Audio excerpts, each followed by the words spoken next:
Ma prédication n'a point consisté en discours de sagesse humaine, mais en démonstration de l'esprit, afin que votre foi fût fondée non sur la sagesse des hommes, mais sur la puissance de Dieu.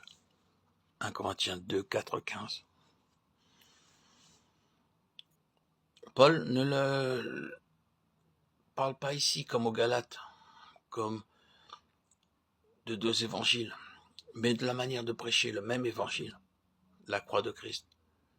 Il leur démontre que les discours pathétiques de la sagesse humaine produisent une foi qui porte le sceau de son origine, une foi qui se fonde sur la sagesse de l'homme. Tant que cette foi-là sera entretenue par les hommes et leurs moyens humains, elle pourra bien paraître prospère à leurs yeux, mais elle sera incapable de résister au jour de l'épreuve.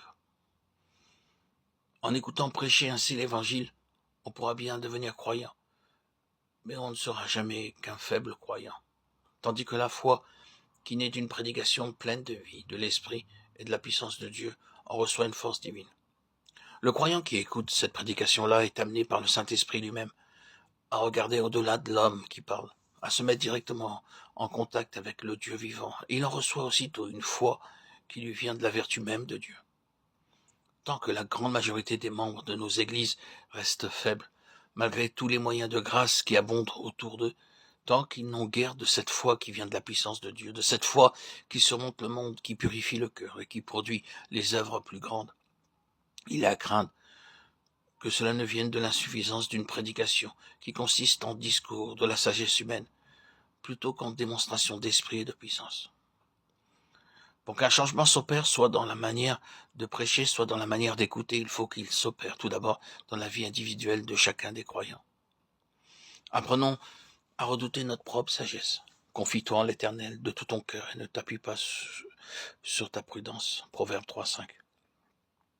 Si quelqu'un d'entre vous pense être sage en ce monde, qu'il devienne fou pour devenir sage. 1 Corinthiens 3, 18.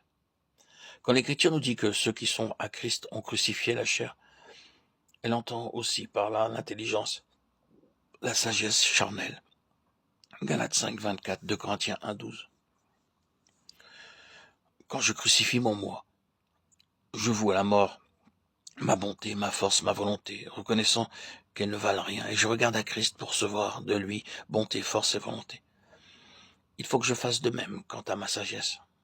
L'intelligence de l'homme est ce qui le rapproche le plus de Dieu, mais le péché s'en est rendu maître et la domine. Un homme peut être sincèrement converti et pourtant ne pas se douter à quel degré c'est par son intelligence naturelle qu'il cherche encore à saisir les vérités divines. Et si tant de lecture de la Bible, tant d'enseignements bibliques produisent si peu de fruits quant à la sanctification pratique, c'est parce que la vérité n'a pas été enseignée et reçue par l'intervention efficace du Saint-Esprit.